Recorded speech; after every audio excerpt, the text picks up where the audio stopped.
many might still have misgivings.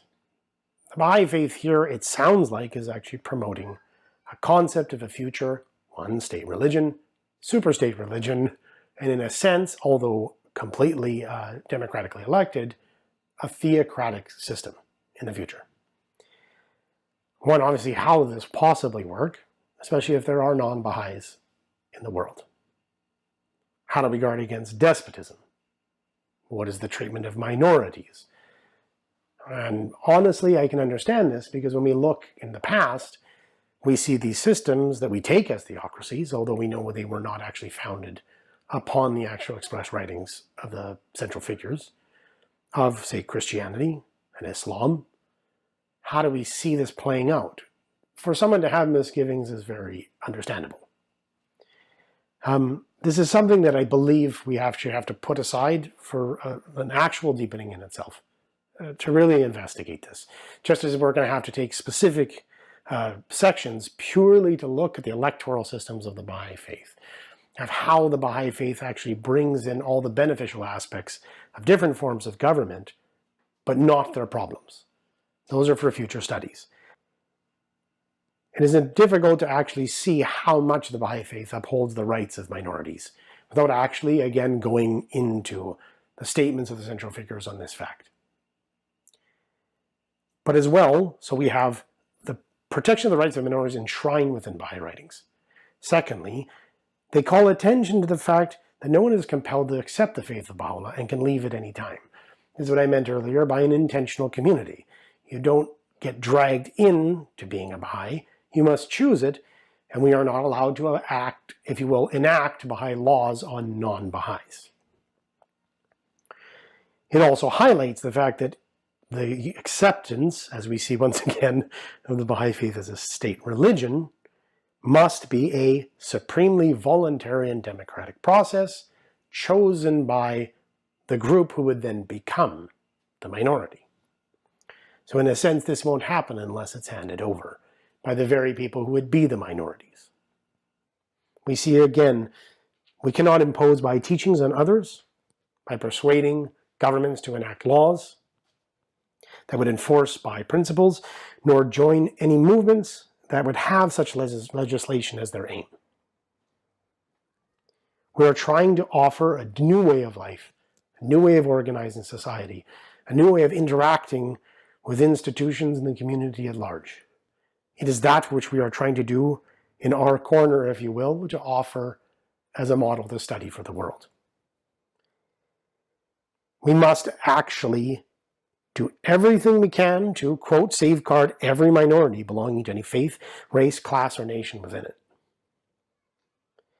And if we actually move away from this principle, and it's important to note just how strong the statements here of the Guardian actually are, that if we were to actually move away from these, it would be a reversion on our part to the ways and standards of a former age.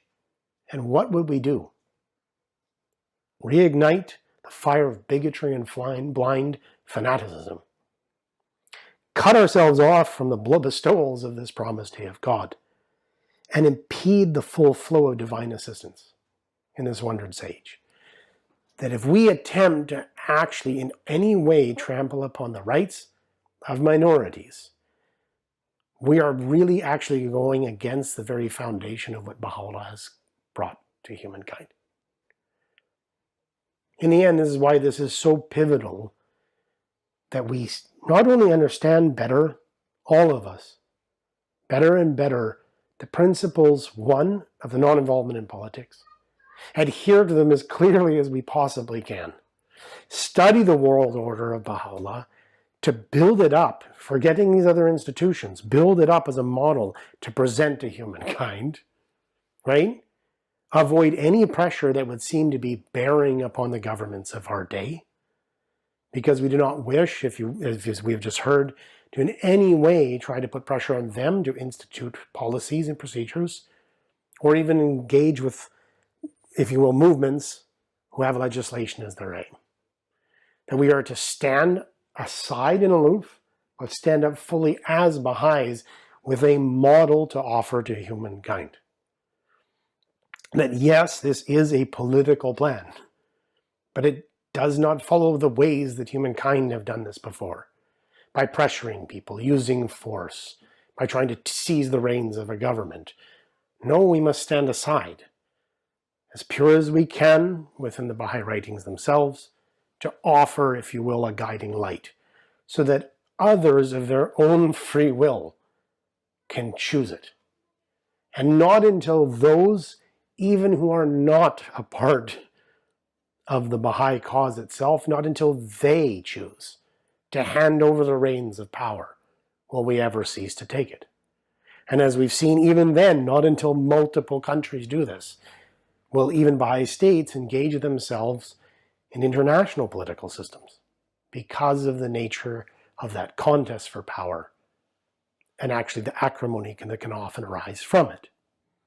And it is this one section that should be viewed not merely as another spiritual revival. Not only that. Not only as a further stage in a chain of progressive revelations,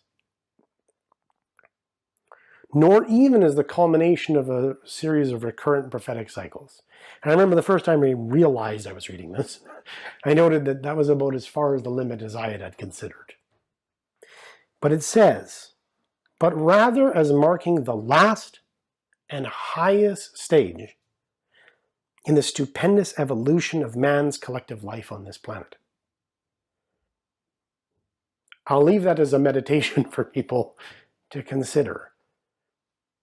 That intrinsic to the world order of Baha'u'llah as put forward in its political organization, in this transformation, in this offering of a new way of life to be considered by humankind, is the, if you will, the DNA of a world civilization that is the highest stage for planetary evolution politically that we can find. And I just offer that as a enticing and very peculiar consideration for the friends as they move on. Thank you very much.